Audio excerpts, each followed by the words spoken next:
Hey Tony, it's unfortunately Saturday. I ended up yesterday, it slipped my mind, and I also forgot what day it was yesterday. So unfortunately, it's Saturday.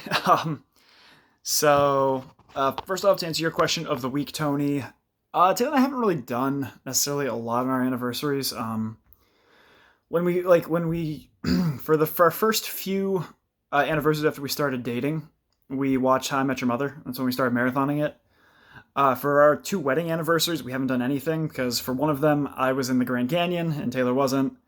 And this past year, Taylor was working and we were in pandemic, so we didn't really do anything then either. So, not a lot. I suppose the closest thing you can say is we used to watch How Much Mother on our anniversary, but we stopped doing that a couple years back because we watched the show I think 4 times straight, and we were just like, okay, yeah, we're pretty good right now.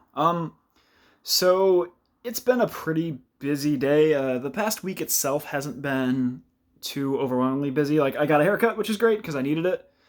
But I mean, otherwise, it's just kind of been just a lot of moving. We actually got just about everything moved in. We have one final thing we need to move in from Jay's parents' place, but we're not. We don't want to do it just yet.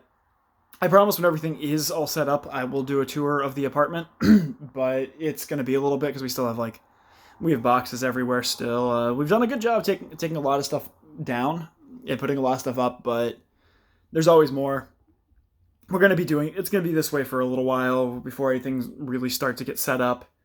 So otherwise, I mean, we'll get there when we get there, pretty much. But otherwise, today itself was a pretty busy day. It was a pretty busy moving day because we moved all the last of Jay's stuff from their parents' place. Their parents got a U-Haul, and so we ended up going through the process of getting everything up there and getting everything up here.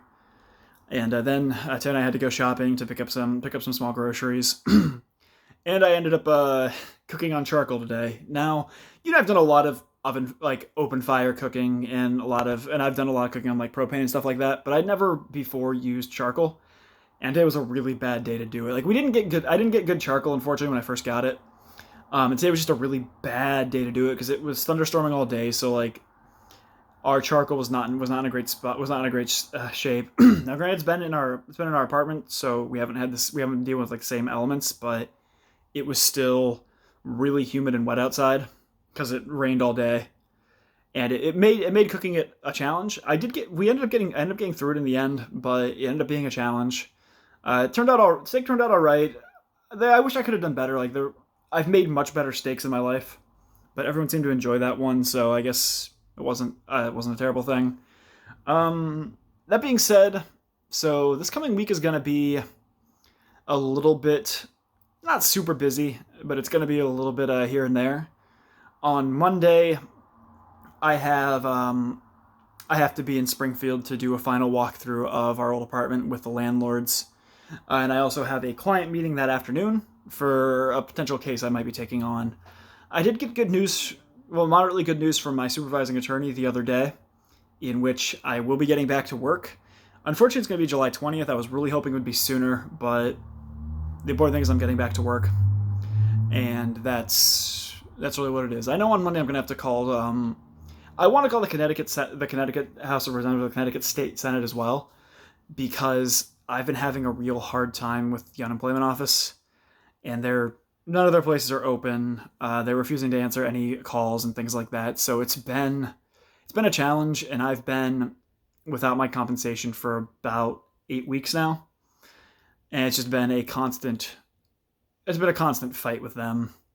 I was really expecting they had about a 5 week waiting list. I was really expecting this past week, so it would have been 5 weeks since I had applied, that it was going to end up coming through, but it didn't. I've tried one other thing, which is basically you apply that you missed a week. Now I missed technically 3 weeks in I think just 2 weeks. So I went through. I'm doing that. I'm hoping that they said it'd take them 5 to 10 business days for them to do that. Yesterday would have been the fifth business day, so I should hear back from them this week. But I still want to contact the Connecticut State House, basically to say, hey, what's going on? Really, I really want to know because, I mean, it's been a struggle. Obviously, Taylor's still working, which is great, and Justice is working, which is great. But myself and Jay have been having a rough time with our respective unemployment offices, so it's being a little challenging there. But I'm hoping that a call to the right number might end up being a big help. So Tony, my question for you is, what is my punishment going to be? Because I really don't have a good excuse as to why I missed yesterday, other than I just completely lost track of what day it was. I didn't realize yesterday was Friday until like, I think it was midnight. I was like, oh wait, today was Friday. Well, it's too late now. And I was pretty dead tired. I knew I was going to be punished anyway. So, what's my punishment? And Tony, I'll see you on Wednesday. Later, bro.